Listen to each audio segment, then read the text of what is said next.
الله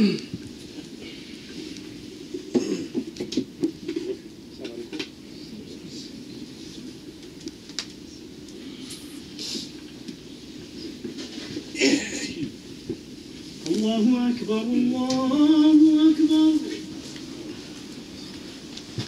الله أكبر الله أكبر أشهد أن لا إله إلا الله أشهد أن لا إله إلا الله أشهد أن محمدا رسول الله أشهد أن محمدا رسول الله حي على الصلاة حي على الصلاة حي على الفلاح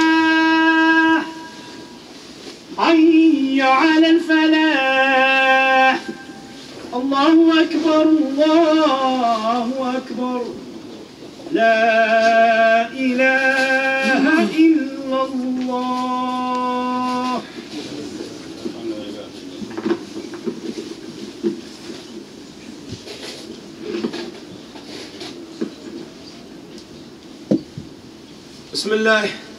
بسم الله نحمده ونستعينه ونستهدي ونستغفره ونؤمن به ونتوكل عليه ونعوذ بالله من شرور أنفسنا ومن سيئات أعمالنا من يهده الله فلا مضل له ومن يضلله فلا هادي له ونشهد أن لا إله إلا الله وحده لا شريك له وأشهد أن محمدا عبده ورسوله صلى الله عليه وسلم. Mes frères et mes sœurs, la khutbah du Jumu'ah d'aujourd'hui, elle est capitale, vitale, primordiale. C'est la partie numéro 2 du mois dernier. Cette partie, le mois dernier, c'était les femmes savantes en islam. Cette partie sera aujourd'hui les femmes engagées dans la société. Il y a 14 siècles de cela. Oui, l'époque médiévale, l'époque ancestrale. Très bien, écoutez ce que Allah dit dans le Coran. Ba'da'oudhu billahi minash shaitanir rajim. Bismillahir Rahmanir Rahim, Surat Al-Ahzab, les coalisés. Allah dit Inna al-muslimin wal-muslimat wal-mu'minin wal-mu'minat wal-qanitin wal-qanitat wal-sadiqin wal-sadiqat wal-khashi'in wal-khashi'at wal-mutasaddiqin wal-mutasaddiqat wal-sa'imin wal-sa'imat wal-hafidin furujahum wal-hafidat wal-dhakirin Allah kathiran wal-dhakirat أعد الله لهم مغفرة وأجرا عظيما.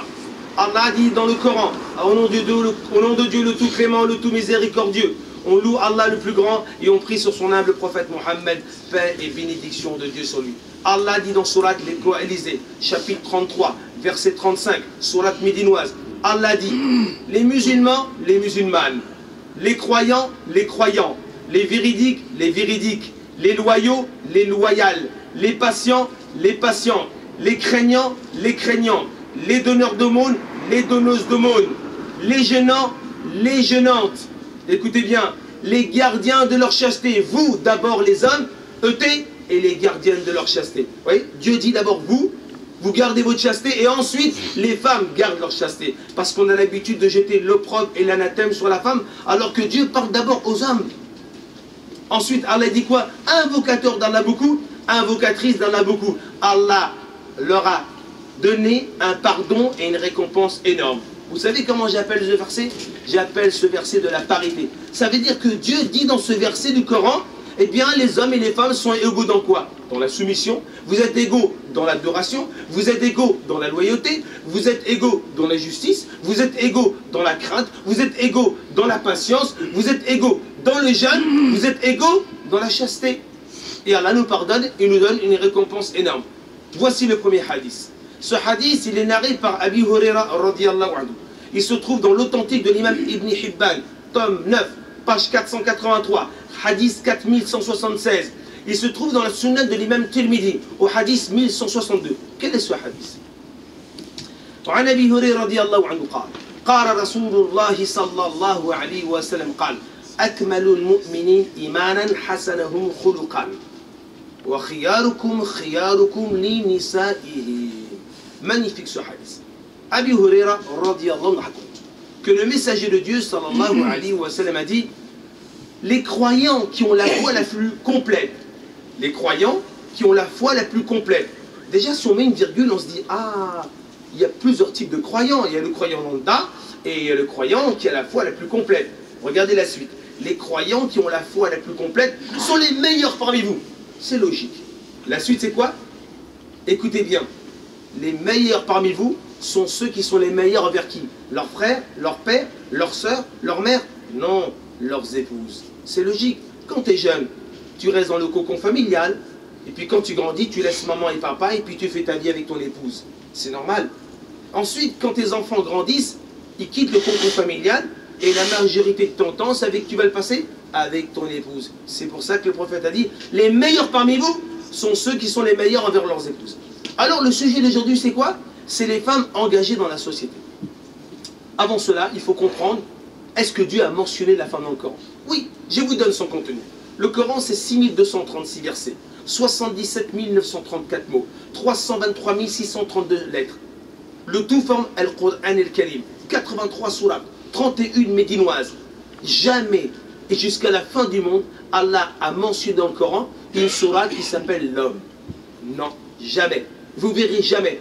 Une sourate 76 médinoise qui s'appelle Al-Insan, l'humain. Mais si vous lisez l'arabe, et ceux qui connaissent l'arabe, il y a plus de 120 traductions du Coran en langue arabe.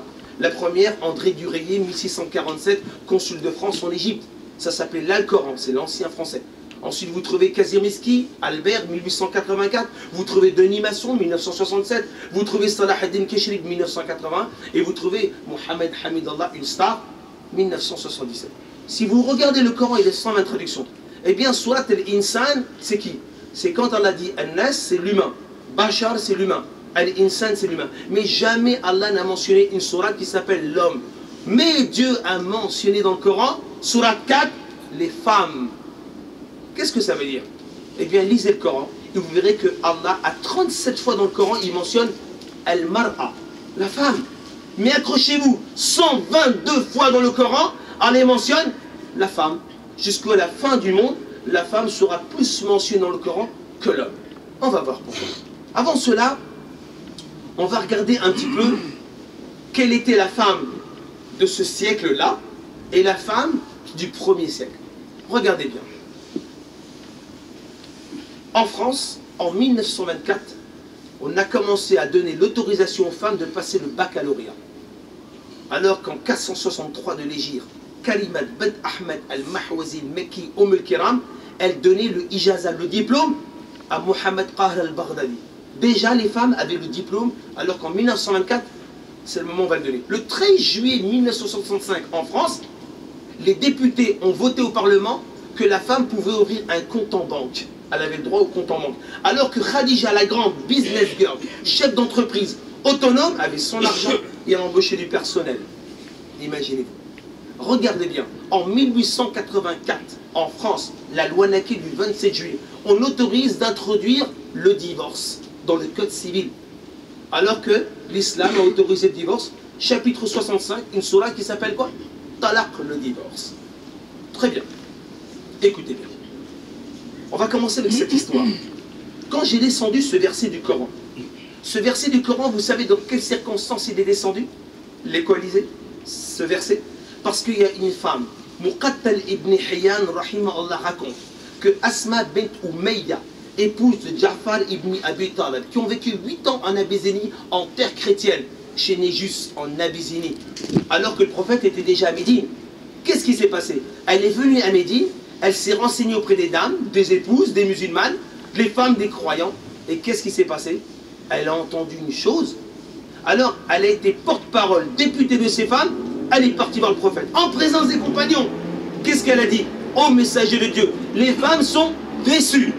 Les femmes sont déçues, car elles ne sont pas mentionnées dans les domaines du bien dans le Coran comme les hommes.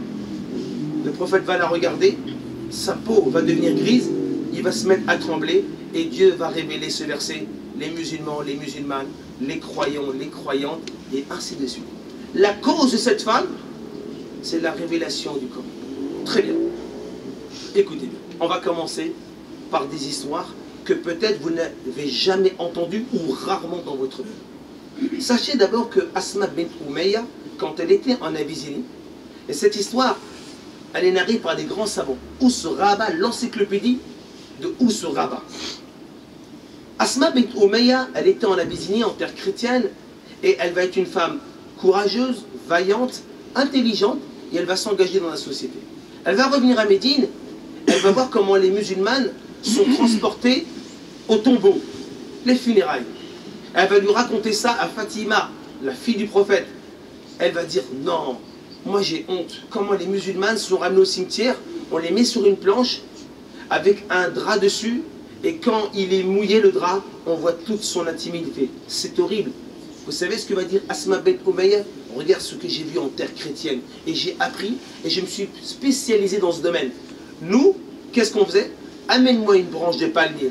Elle va la tordre, une deuxième, elle va mettre un drap. Fatima va dire, comme c'est beau, le jour où je mourrai, et Ali, mon mari, va me laver, je veux qu'on m'enterre et qu'on m'emmène de cette façon au cimetière. Ça sera la première femme de l'histoire de l'islam qui sera amenée au cimetière de cette façon.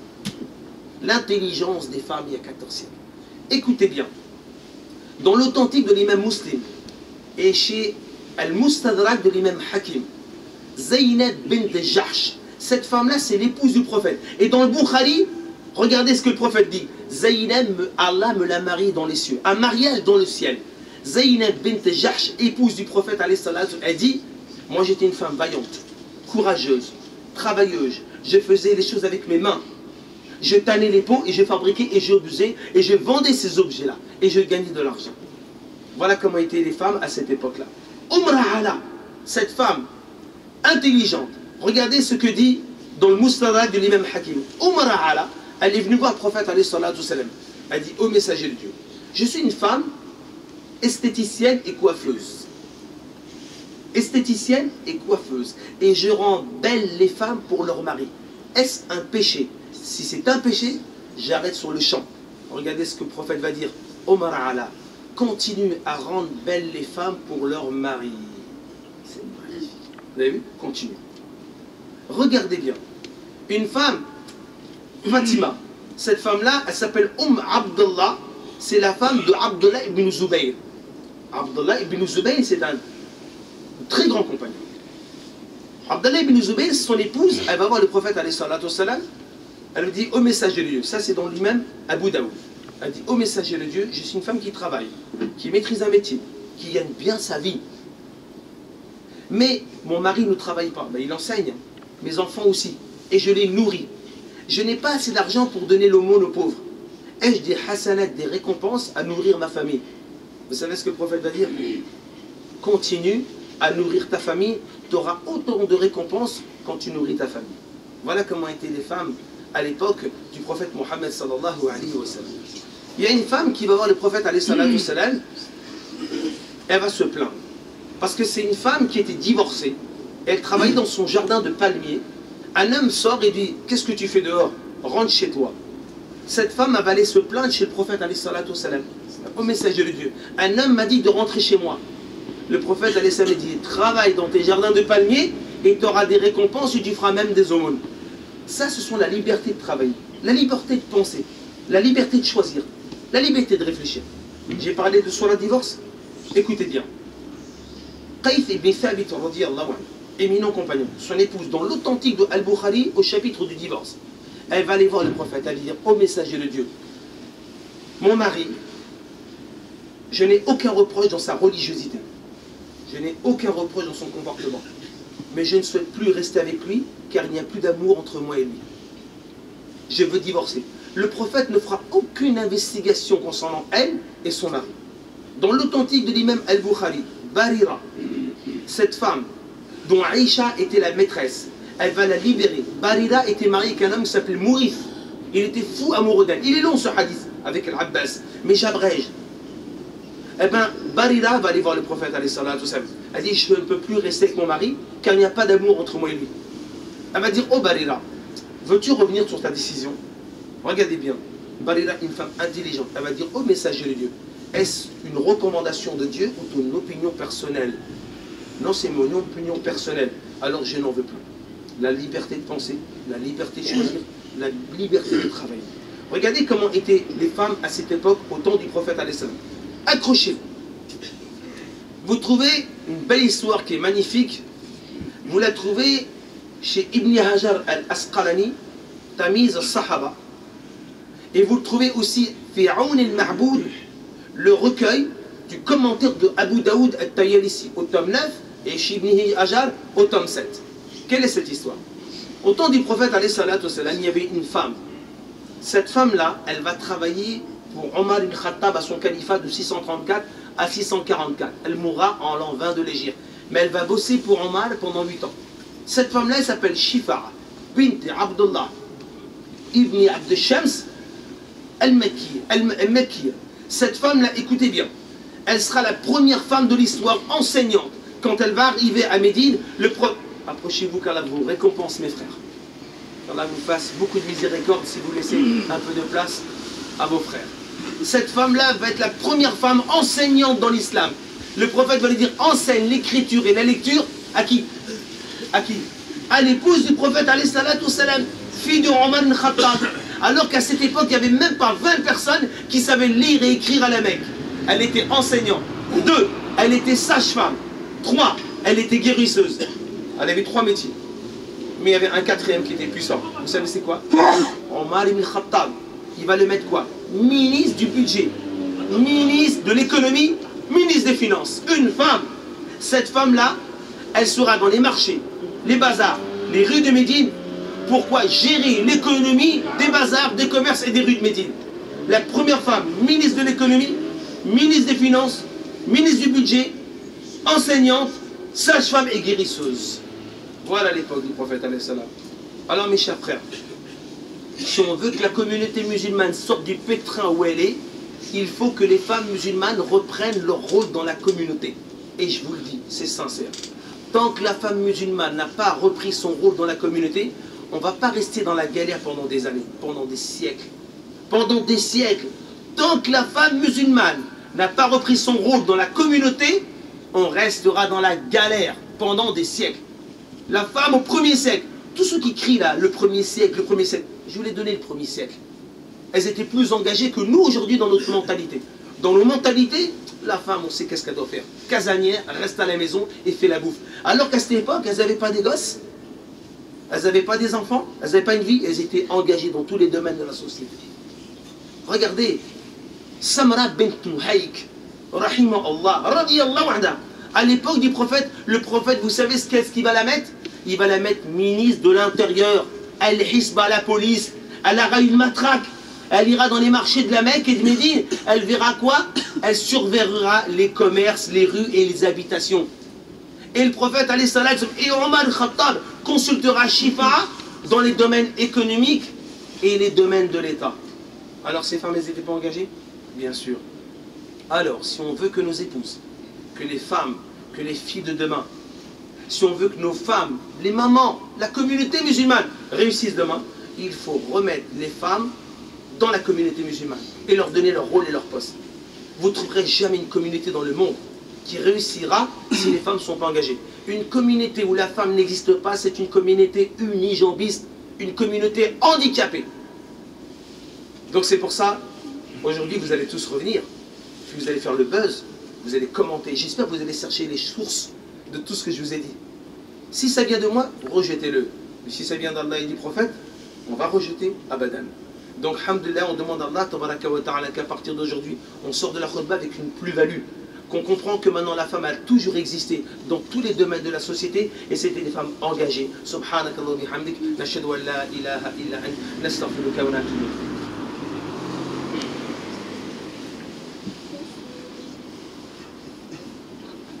Bismillahirrahmanirrahim, nahmaduhu wa nusalli ala rasulil karim sallallahu alayhi wa sallam. Écoutez bien mes frères et mes sœurs. Allah dit dans le Coran, surat Nisa, Allah dit wa'ashiruhunna bil ma'ruf. Allah dit vivez avec elles convenablement. Je vais raconter une histoire qui est magnifique, qui m'a beaucoup touché. C'est pas une histoire que j'ai entendue, c'est une histoire que j'ai entendue de mes propres oreilles, que j'ai vécue. Cette histoire, je l'ai entendue et je vous assure que cette histoire a fait la fierté des musulmans et des musulmanes du deuxième plus grand pays du monde. Le deuxième plus grand pays du monde, c'est le Canada après la Russie, en superficie. Eh bien, cette histoire, c'est la fierté des musulmanes et des musulmans du Canada, mais en priorité des musulmanes. Cette histoire, je l'ai entendue en décembre 1996, quand j'ai fait une tournée en Amérique, au Canada, Montréal, Toronto, Trois-Rivières, je faisais des conférences là-bas. Eh bien, en décembre 1996, je suis rentré dans une ville qui s'appelle Edmonton. Un jour, allez-y, vous verrez cette histoire. Qu'est-ce qui s'est passé dans les années 30? Exactement en 1938.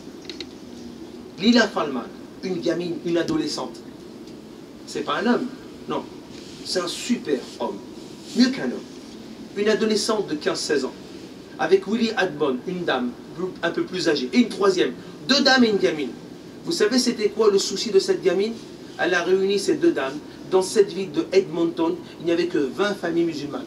En France aujourd'hui, il y a des villages, des villes, il y a 200, 300 familles musulmanes. Eh bien, vous savez, c'était quoi son projet? Une mosquée. La première mosquée du Canada. Le souci de 3 femmes, aucun homme. J'ai fait 27 ans à la France, j'ai fait des villes et des villages. Il y a des villes, il y a 200 familles, il n'y a même pas une moussalla. Je me demande où est l'argent des musulmans. Je me demande où est l'argent des musulmans. Très bien. Elles se sont réunies, elles sont parties voir le maire de la ville, John Fry. Elles ont dit voilà, on voudrait acquérir un lopin de terre pour construire une mosquée. Vous savez ce qu'a dit John Fry, le maire? Mais vous y arriverez jamais, vous n'avez pas d'argent. Elle a dit mais monsieur, on est mobilisé, on va ramasser de l'argent. Et il a vu leur détermination. Vous savez ce qu'il a dit John Fry? Alors écoutez bien. Si vous ramassez l'argent pour cette construction de cette mosquée, il y en a pour combien? Elles ont dit, on a fait une estimation 5 000 $. Vous savez combien ça fait 5 000 $ en 1938? Ça fait 70 180 €. C'est énorme à cette époque. Hein. Eh bien, regardez, il a dit, moi je vous donne le lopin de terre, si vous ramenez l'argent de la construction. Que Dieu bénisse ce maire. Regardez bien. Qu'est-ce qu'elles vont faire?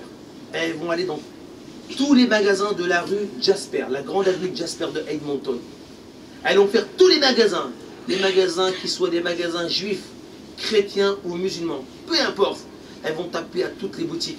On a besoin d'argent pour construire la première mosquée du Canada. Ils sont que 20 familles. Le souci d'une gamine de 15 ans. Vous savez ce qu'ils vont faire? Ils vont ramasser les 5 000 $. Ils vont aller voir le maire, on a l'argent. Le maire va leur donner le terrain.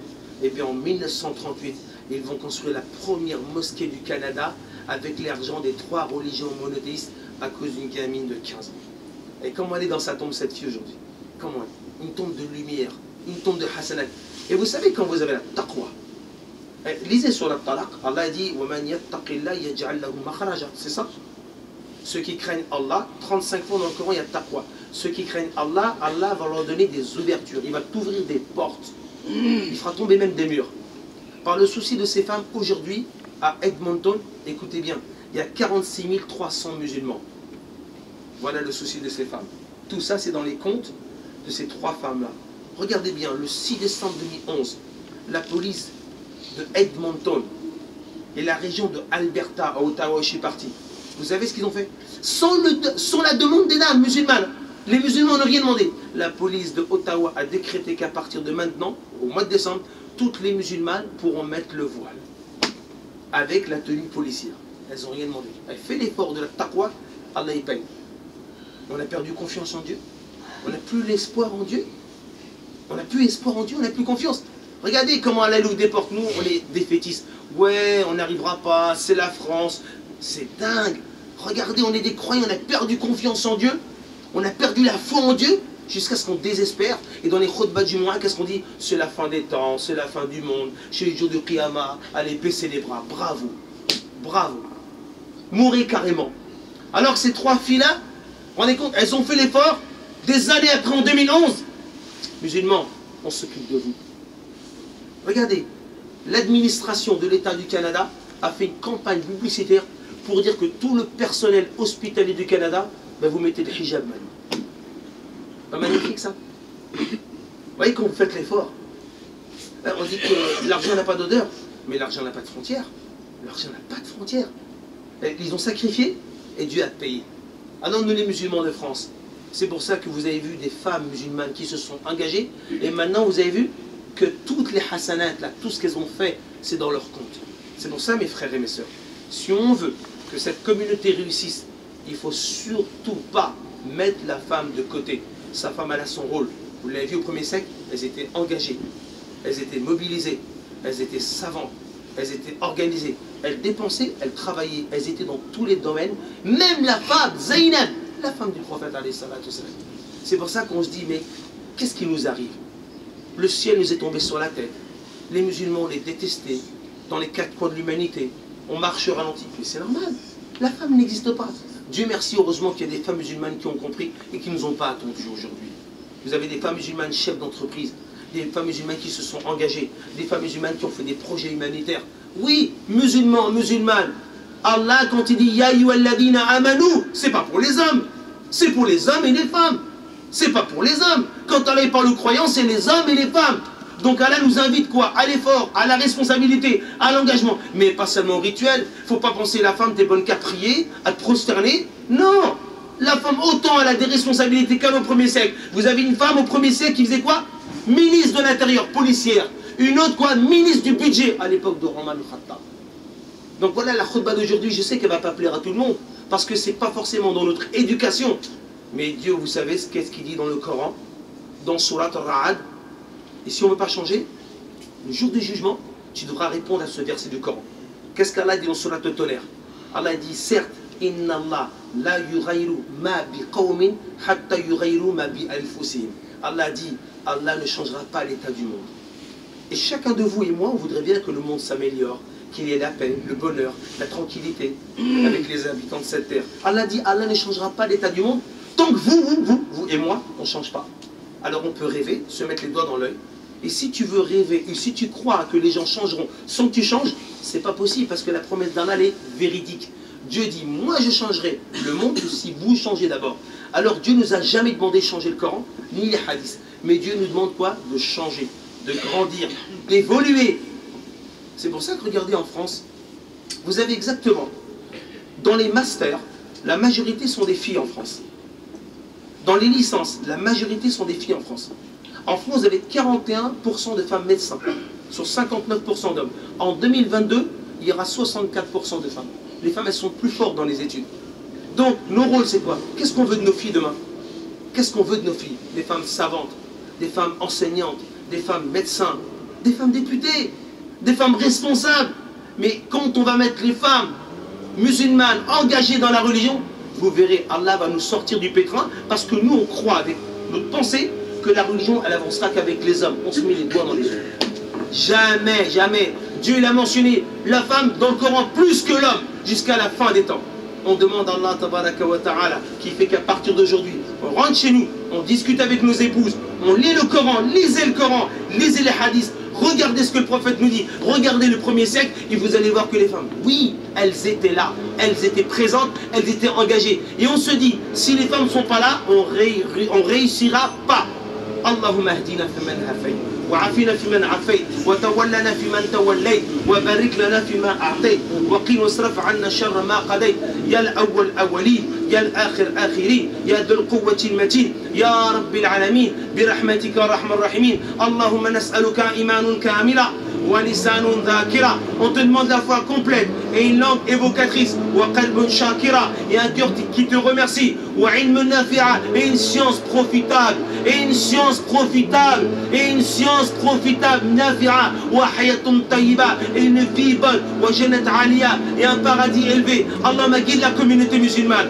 Allah protège la communauté musulmane. Allah protège nos épouses. Allah protège nos enfants. Allah protège nos filles. Mets la baraka dans nos maisons. Mets le Coran dans nos maisons. Mets la science dans nos maisons. Allah élève cette communauté musulmane. Allah descend la paix dans le monde entier. Allah ne fait pas qu'on soit des musulmans qui faisons la prière et on critique les sœurs dans la rue. Allah ne fait pas qu'on soit des musulmans qui jeûnons lundi, jeudi et on critique les musulmans dans la rue. Allah ne fait pas qu'on soit des adorateurs et on critique les gens dans la vie. Allah guide la communauté musulmane. Allah protège-nous, élève-nous, garde-nous contre les stratagèmes et les ruses du diable. Allah n'est pas capable de supporter le feu de l'enfer. Allah pardonne-nous si on a fait pleurer nos mamans.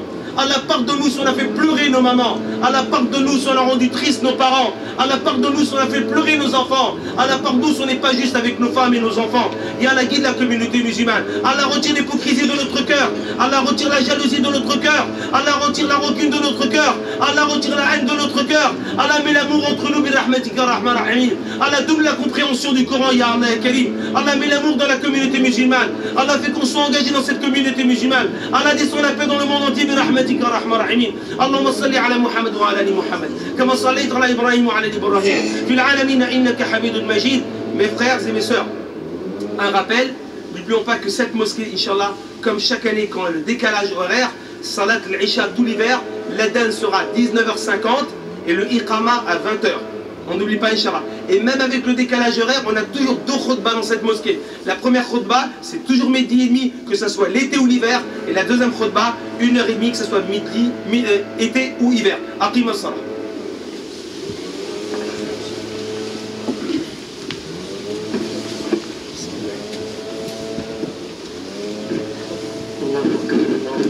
أشهد أن لا إله إلا الله أشهد أن محمدا رسول الله حي على الصلاة حي على الفلاح قد قامت الصلاة قد قامت الصلاة الله أكبر الله أكبر لا إله إلا الله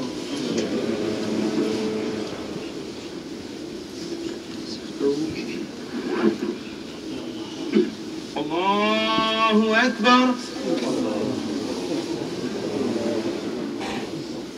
الحمد لله رب العالمين الرحمن الرحيم مالك يوم الدين إياك نعبد وإياك نستعين اهدنا الصراط المستقيم صراط الذين أنعمت عليهم غير المغضوب عليهم ولا الضالين